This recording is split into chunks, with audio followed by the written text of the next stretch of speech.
विश्व के सभी मेरे साथियों को राजरत्न अम्बेडकर की ओर से जय भीम, नमो बुद्धाय।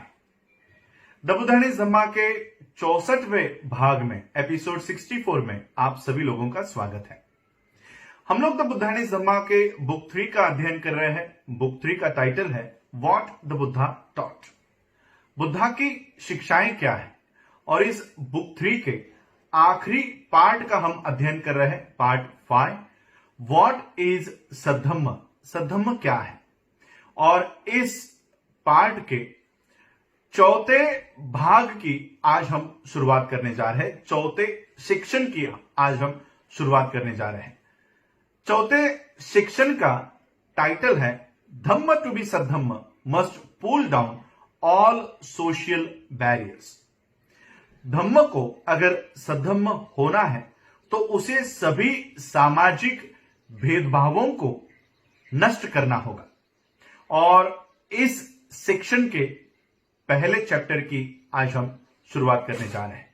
पहले चैप्टर का नाम है Dhamma to be Saddhamma must break down barriers between man and man. Dhamma को अगर सद्धम्म होना है तो उसे इंसानों के बीच की जो दीवार है उसे गिराना होगा। तो चलिए इस चैप्टर की शुरुआत करते हैं। डॉक्टर बाबा साहब अंबेडकर इस चैप्टर के शुरुआत में लिखते हैं what is an ideal society. एक आदर्श समाज किसे कहते हैं, एक आदर्श समाज क्या है। ब्राह्मणों के अनुसार वेदों में पहले से ही एक आदर्श समाज की रचना का परिभाषा उसमें बताई गई है। वेदों में पहले से ही आदर्श समाज की रचना बताई गई है, और क्योंकि वेद ये स्वतः प्रमाणित है, वेदों में कभी कोई गलती हो ही नहीं सकती, और इसीलिए ये वेदों में बताई गई ये जो आदर्श समाज व्यवस्था है इसे सभी को पालन करना अनिवार्य है।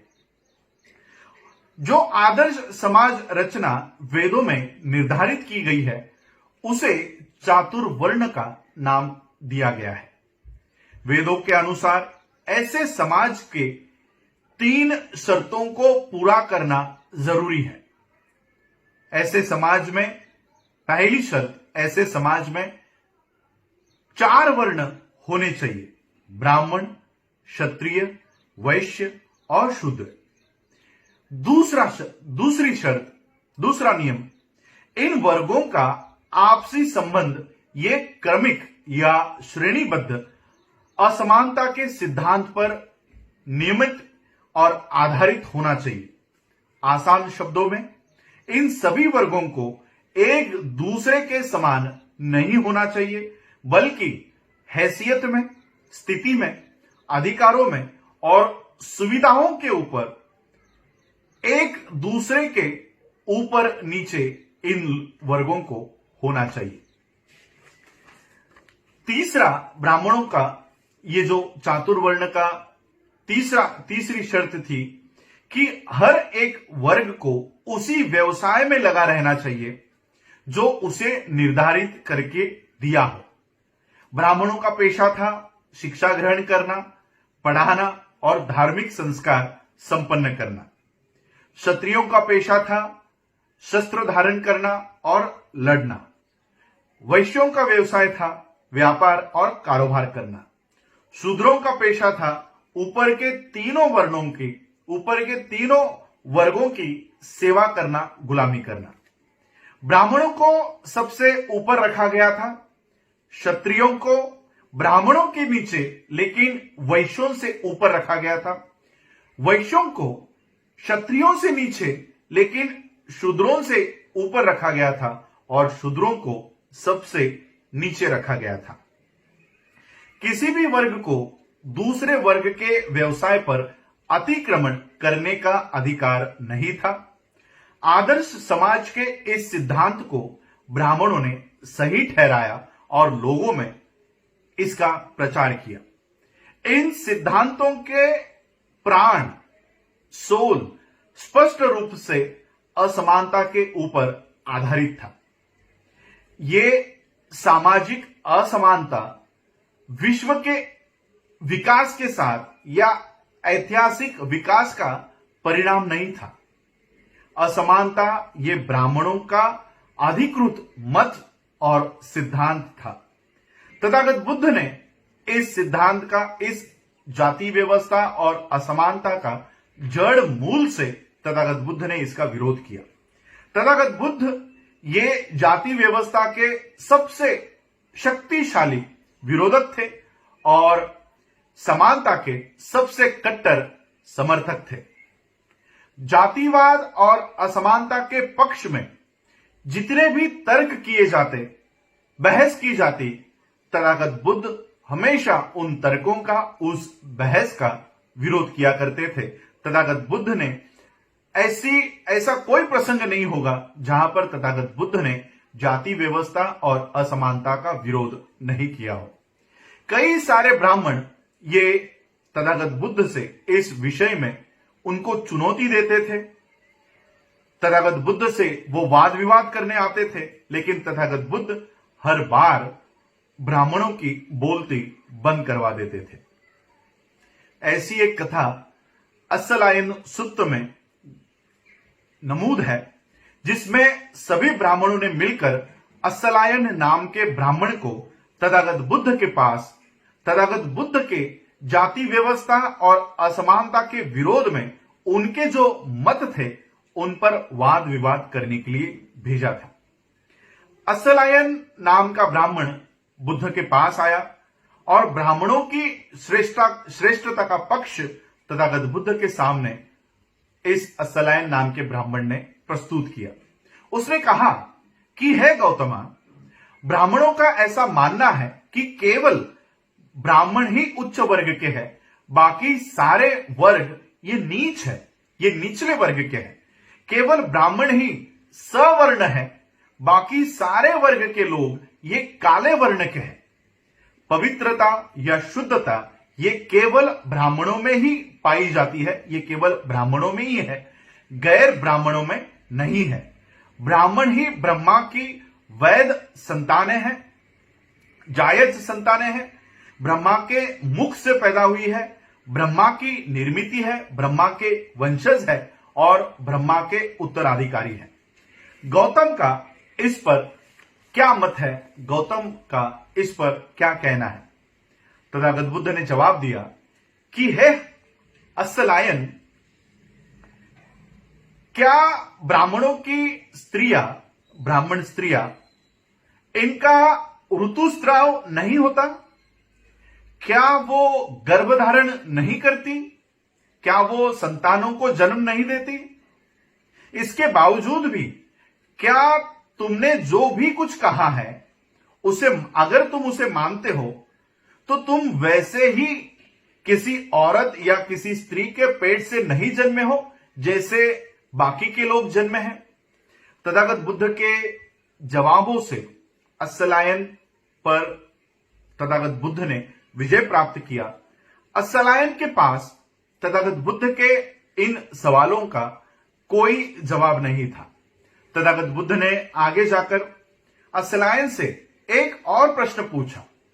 तथागत बुद्ध ने कहा कि यदि किसी कुलीन युवा ने, किसी भी युवा ने, चाहे वो ब्राह्मणों का हो, क्षत्रियों का हो, वैश्यों का हो या शूद्र का हो, किसी कुलीन युवा ने ब्राह्मण कन्या से सहवास किया तो क्या पैदा होगा?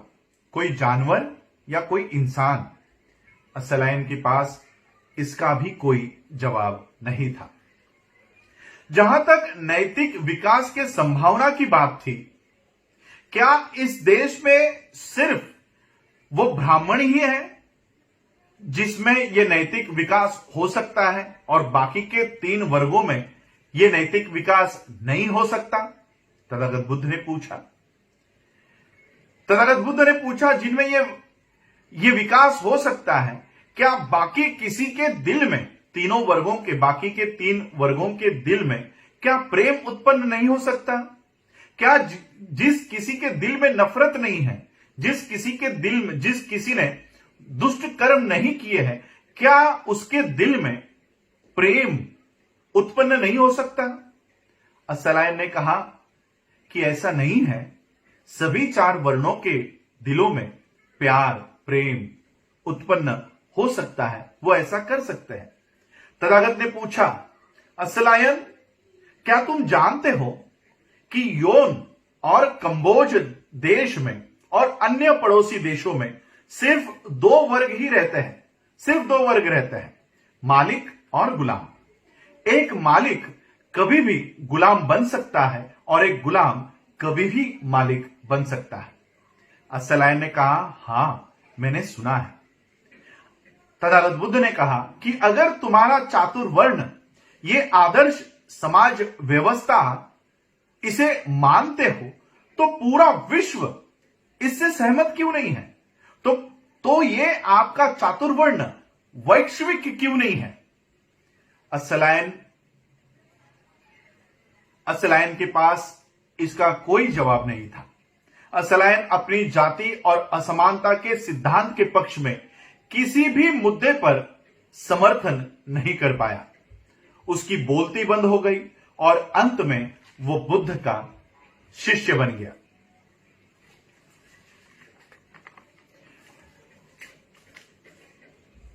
वासिठ नाम के ब्राह्मण ने तथागत बुद्ध का धम्म अपना लिया था। बाकी के सारे ब्राह्मण उसे इस बात के लिए बुरा भला कहा करते थे। एक दिन वो तथागत बुद्ध के पास आया और ब्राह्मणों की ये सारी टीका टिप्पणियां इस ब्राह्मण वासेठ ने तथागत बुद्ध को बताई। वासेठ ने कहा कि हे तथागत, ब्राह्मण कहते हैं कि केवल वो ही उच्चतम सामाजिक स्तर के श्रेणी के हैं, बाकी सारे निचले स्तर के हैं। केवल ब्राह्मण ही सवर्ण है, बाकी सारे लोग ये काले वर्ण के हैं।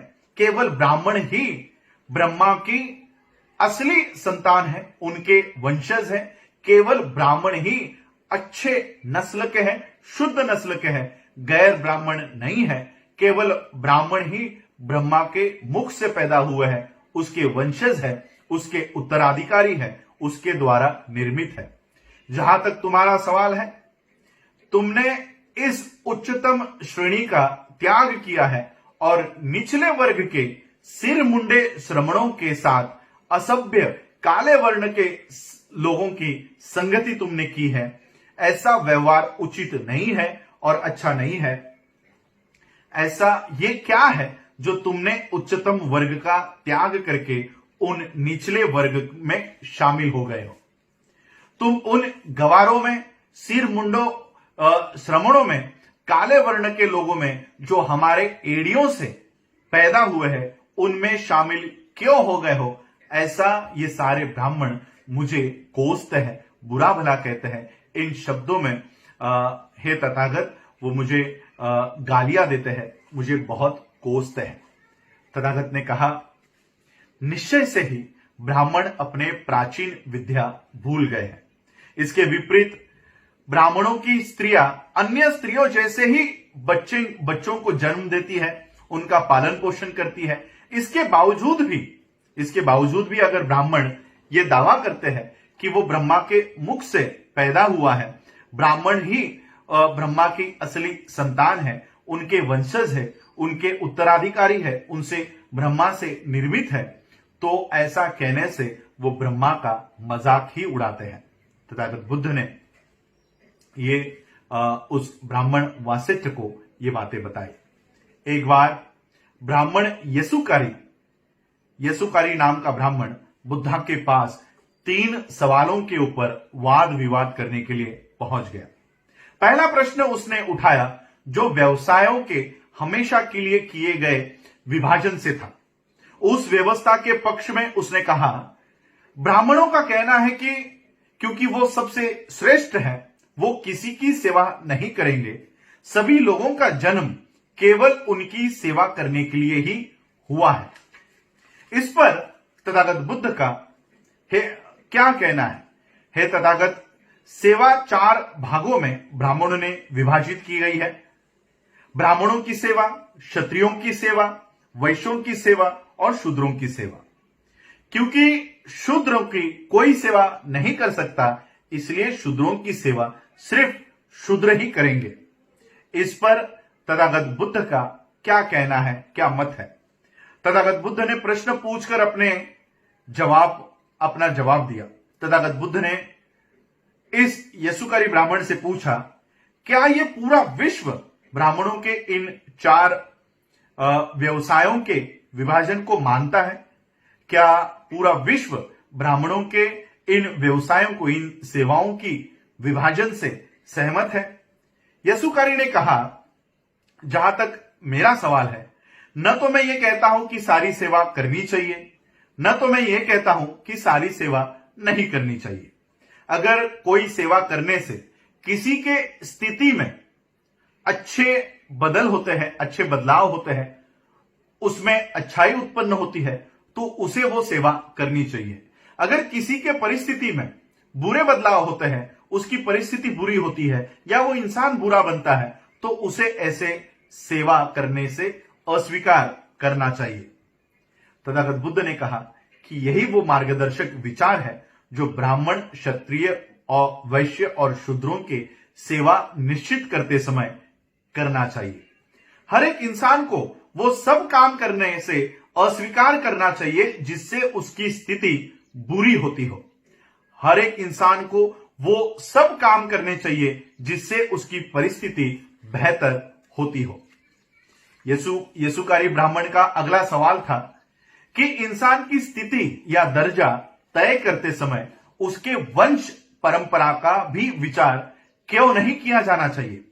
इस प्रश्न पर तथागत बुद्ध ने उत्तर दिया, जहां तक वंश परंपरा का सवाल है, इंसान जिस वंश में जन्म ग्रहण करता है उससे उसका सिर्फ नामकरण मात्र होता है। जैसे कि ब्राह्मण वंश में पैदा हुआ है, क्षत्रिय वंश में पैदा हुआ है, वैश्य वंश में पैदा हुआ है या शूद्र वंश में पैदा हुआ है। जिस प्रकार ईंधन की आग जब निर्माण होती है तब उसका नामकरण होता है कि ये लकड़ी की आग है, ये भूसे की आग है, ये गोबर की आग है। उसी तरह से जन्म ग्रहण करने से केवल नामकरण होता है। और इसलिए मैं दृढ़तापूर्वक कहता हूं, श्रेष्ठ और महान धम्म के सिद्धांत ही इंसान की असली संपत्ति है, इंसान का असली धन है। जन्म से सिर्फ इंसान के 4 वर्णों में से किसी एक वर्ण में गिनती मात्र होती है। वंश परंपरा को अच्छा या बुरा, वंश परंपरा ये इंसान को अच्छा या बुरा नहीं बनाता, ना ही उसकी सुंदरता, ना ही उसकी संपत्ति इंसान को अच्छा बनाता है। एक ब्राह्मण भी हत्यारा हो सकता है, एक ब्राह्मण भी चोर हो सकता है, व्यभिचारी हो सकता है, झूठा हो सकता है, निंदा करने वाला हो सकता है, कड़वा बोलने वाला हो सकता है, बकवास करने वाला हो सकता है, लोभी हो सकता है, द्वेषी हो सकता है। एक ब्राह्मण भी इस तरह से गलत काम करने वाला हो सकता है। मैं दृढ़तापूर्वक कहता हूं, श्रेष्ठतम जन्म इंसान को अच्छा नहीं बनाता। इसके विपरीत कोई शूद्र भी मासूम हो सकता है, निरपराध हो सकता है, सभी द्वेषों से मुक्त हो सकता है और इसलिए जन्म इंसान को बुरा नहीं बनाता, जन्म इंसान को अच्छा भी नहीं बनाता और जन्म इंसान को बुरा भी नहीं बनाता। तीसरा सवाल जो यसूकारी ब्राह्मण ने उठाया वो हर वर्ग के उपजीविका को कमाने के तरीके से था। यसूकारी ने कहा कि हे तथागत, ब्राह्मणों ने आजीविका कमाने के तरीके का विधान किया हुआ है। ब्राह्मणों के लिए भिक्षा मांगना, क्षत्रियों के लिए तीर कमान चलाना, वैश्यों के लिए व्यापार और कारोबार करना, पशुपालन करना और शूद्रों के लिए दूसरों के अनाज अपने कंधों पर ढोना। इन में से अगर किसी ने भी अपना पेशा छोड़कर किसी और का पेशा करता है तो वो उसके लिए अच्छा नहीं होगा। इस पर तथागत बुद्ध का क्या कहना है, क्या मत है? तथागत बुद्ध ने कहा कि क्या सारा विश्व ब्राह्मणों के इस वर्गीकरण का समर्थन करता है? क्या ब्राह्मणों के इस वर्गीकरण से सारा विश्व सहमत है? यसूकारी ब्राह्मण ने कहा कि नहीं, सारा विश्व इस विभाजन से सहमत नहीं है। तथागत बुद्ध ने कहा कि अच्छे आदर्शों का महत्व होता है, श्रेष्ठ जन्म का नहीं। ना जाति, ना असमानता, ना ऊंच, ना नीच, सभी समान है। इसी के लिए तथागत बुद्ध हमेशा खड़े रहे, हमेशा लड़े। अपने आप को, तथागत बुद्ध ने कहा कि अपने आप को हमेशा दूसरों के समान समझो। जैसा मैं हूं वैसा वो है, और जैसा वो है वैसा मैं हूं। और यही डॉक्टर बाबा साहब अम्बेडकर जी हमारे सामने ये चैप्टर लेकर आते हैं कि धम्म तभी सद्धम्म है जब इंसान अपने बीच की दूरियों को खत्म करता है, अपने बीच की दीवारों को गिराता है। और धम्म तभी सद्धम्म है जब वो सभी सामाजिक दीवारों को गिरा देता है। आज आप लोगों ने मुझे सुना, उसके लिए आप सभी लोगों का आभार, धन्यवाद। जय भीम, जय भारत, जय बुद्ध।